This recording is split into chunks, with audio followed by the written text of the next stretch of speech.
আলহামদুলিল্লাহ আলহামদুলিল্লাহ I am মুসলিম। ধন দৌলত ছাড়তে পারি কিন্তু ইসলাম নয়, যে তরুণের কণ্ঠে কিছুদিন আগেও এমন দৃঢ় বিশ্বাস ঝরে পড়ছিল, আজ যেন পাল্টে গেল সব মুহূর্তেই। আয়ুষ মালিক, যিনি জানিয়েছিলেন তিনি স্বেচ্ছায় ইসলাম গ্রহণ করেছেন, আজ তিনি আবার হিন্দু ধর্মে ফিরে আসার কথা বলছেন, ক্ষমা চাইছেন এবং পরিবারের সাথে পূজায় বসছেন। মাত্র কয়েকদিনের ব্যবধানে কি এমন ঘটল? এটি কি তার একান্ত নিজস্ব সিদ্ধান্ত, নাকি এর পেছনে লুকিয়ে আছে কোনো অদৃশ্য চাপ?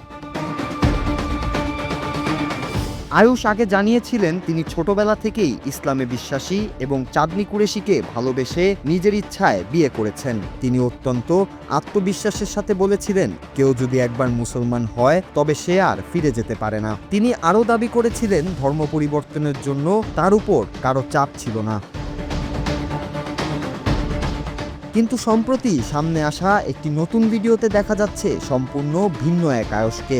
এই আকস্মিক পরিবর্তন স্বাভাবিকভাবেই নানা প্রশ্ন সামনে এনেছে। যে তরুণ আগে যে কোনো চাপের কথা অস্বীকার করেছিলেন, আজ কি তিনি সত্যিই কোনো ভয়, চাপ বা বাধ্যবাধকতার শিকার হয়ে নতুন সিদ্ধান্ত নিচ্ছেন?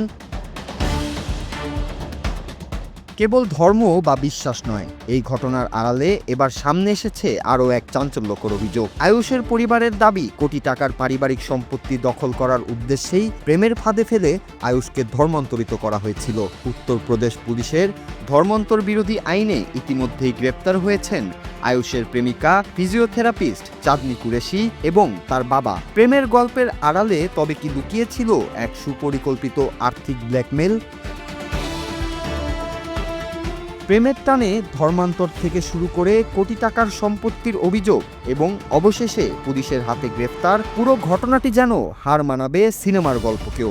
একদিকে আয়ুষের শেকড়ে ফেরার দাবি, অন্যদিকে পুলিশের জোরদার তদন্ত।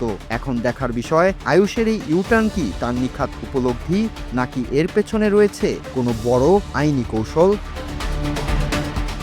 নূর Raju, Bangla TV, news desk.